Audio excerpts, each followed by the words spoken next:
We also like to be acknowledged for the good things. Okay, here we are. We're going to be starting off. Clarence Peterson gives his grade 8 students a helpful boost to their self-esteem. Sometimes we'll just be looking around, I'll look, and there's a kid there that's, you know, looking out into space, and I know that there's something bothering them. I'll say, hey guys, put your pencils down. Look, we got 5 more minutes, 2 more minutes at the end of class. Let's have a hot seat. No. You sure? I'm going to enjoy doing this, Jace. Jace is really special to me because I've known Jace since I can remember he was in soccer. And he was one of the best goalies because Jace had big feet and he could stop that ball. But the one thing I really appreciate about Jace Barr is his honesty. And it's not that Jace hasn't been in trouble or whatever, but he's always come to me and say, this is the way it happened. And I always believe you, Jace. I know I'm going to get the truth. The other thing I like about Jace Barr is that when he wants to do something, he's very, very determined. You're creative and honest and a fun person to be around. You're loyal and friendly and you're always happy. You're helpful, you respect everyone, and you're really nice. When children are not doing as well as they should, we look at the negative instead of saying, look, you've got these skills and you're good in these areas. And we as educators, I think, have to start looking at the character of the individual, building it up so that when they get out into the real world, that they'll be able to tackle it. Okay, let's give her a great big hand. Want to go, Ashley? Mr. Peterson wants you. No.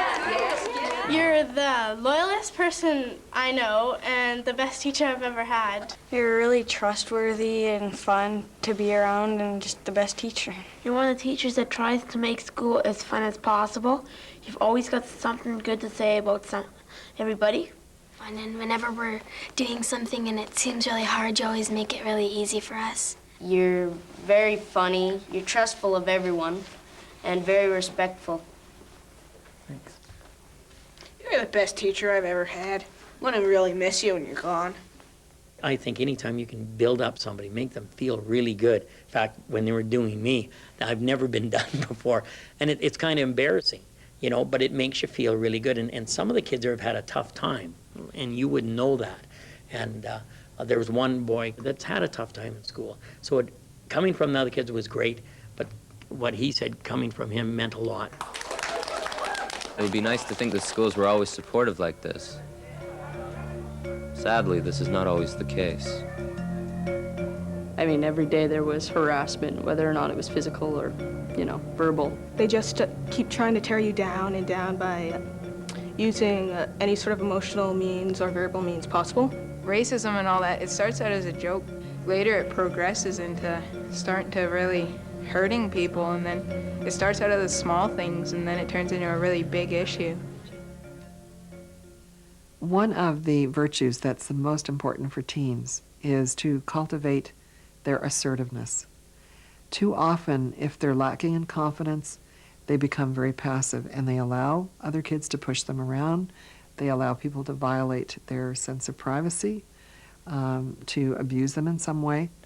I was picked on quite a bit for being short, and most of the kids were like a foot and a half taller. But At 14, Aaron has had his fair share of bullying. people just don't like me. Just keep getting left out, and nobody wants to hang out with me. What's that like for you? There's something wrong with me, I guess. Aaron, what's the worst part of this? Not being accepted as who I am. How would you want to be accepted? As just a person, someone that's nice. Well, what do you wish they knew about you? Who I am inside. Who do you see inside? A nice, friendly, caring person. Yeah, I see your caring and your friendliness. Aaron, what do you think is going to help in this situation?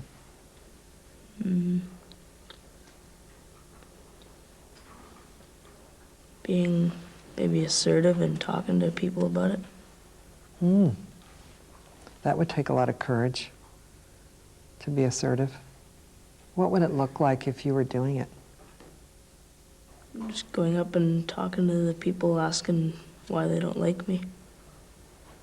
I want to acknowledge you for your courage to face something that's really hurtful, you know, and to go back there and reach out to these kids that aren't being very friendly. Thanks for talking to me about it. You're welcome.